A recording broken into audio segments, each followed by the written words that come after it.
Thanks for joining us. This is Outlook Africa, a program that looks at socio-political issues in Africa and the Black diaspora.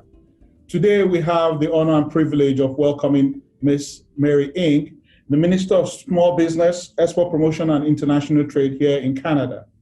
Ms. Mary Ng, welcome to Outlook Africa. Thanks for joining us. Thank you so much. It's my honor and privilege to be here speaking to you, Robert. Thank you so much. Today, we want to get a deeper dive into the program that was recently launched by the government of Canada, Prime Minister Justin Trudeau. It's the Black Entrepreneurship Program. It's a program that will dedicate $221 million over the next 4 years towards improving and helping business formation among the Black people in Canada. Can you please let us know what are the next steps and maybe give us more information on this program and how it's going to evolve? Yeah, of course, Robert. It is a really important program, and I'm very pleased, to be the minister responsible for small businesses and for the growth of small businesses in Canada. And what we have, of course, seen and what this program is intended to address is to bring about greater vibrancy and greater success, and to remove some of the barriers, indeed, I hope many of the barriers that stand in the way of our Black-owned businesses and entrepreneurs to be successful.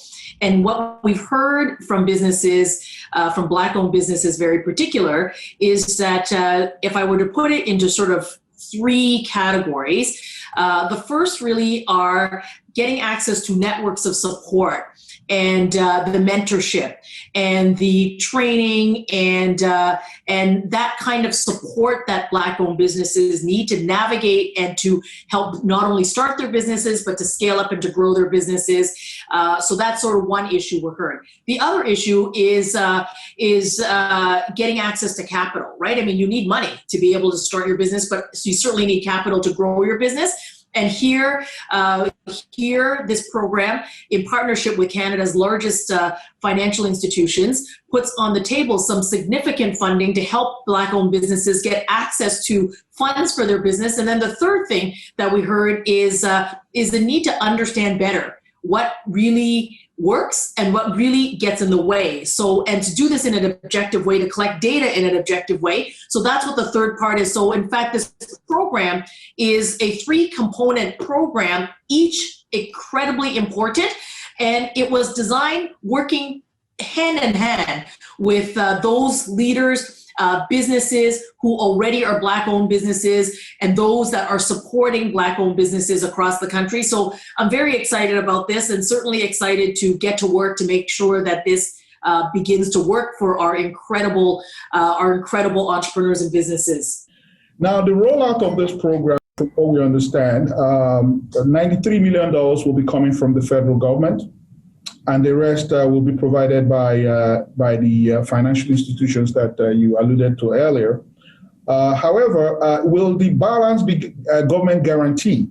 Because the concern is that if the bulk of the money is going to come from the financial institutions, maybe the criteria might be too onerous for small business, Black small business owners to qualify for. Is there something that the government will be doing to ensure that that the money eventually gets to Black business owners in a way that is not discouraging for them to apply? Well, that's a very important question, and what you've just talked about is at the very heart of what this has to be about. What I'm pleased about here is what I see to be a genuine collaboration. And it really needs to be a genuine partnership. So yes, on the loan fund in particular, there is just over $30 million that the federal government is putting in, and a significant portion, $128 million, are putting in by the financial institutions. But what's really important to this is that the portion of the funding, which is $53 million that the government of Canada is putting in, is actually to create an ecosystem. And that ecosystem is going to be absolutely made up of Black business owners, Black businesses, Black entrepreneurs, and those organizations that already today serve and will continue to serve Black-owned businesses in terms of developing that additional capability. So at the table, it really is going to require some of the very hard work that's going to have to take place, which brings together the views, the very real lived realities and the views of Black-owned businesses, and then the banks themselves so that they can understand where those gaps are. So, and the government is there because government does not create businesses, right? We've got to create the environment for businesses to be successful. We also are not the money lenders. That's what banks and credit unions and financial institutions are there. But we really do have an opportunity to convene those people and organizations that serve exclusively Black-owned businesses and entrepreneurs,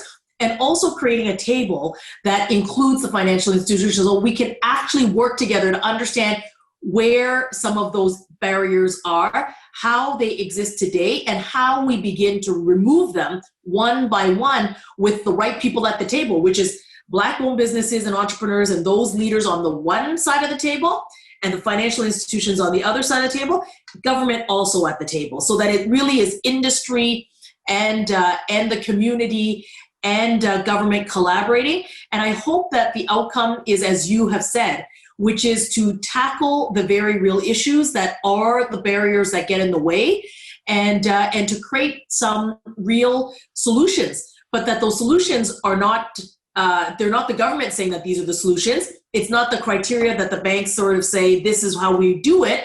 And it certainly is not just, the Black entrepreneurs and saying, look, we have these barriers we've got to get to. So I have to challenge all of us to really commit both in our heart and in, with our pocketbook, but also with our smarts and with our capabilities to make this really solutions oriented, so that what you just said right there, which is the barriers that exist, the opportunities and those pathways and that are there for Black-owned businesses, that they really are the economic contributors to our communities and to the Canadian economy. And let's do more to enable more of that to take place in our country.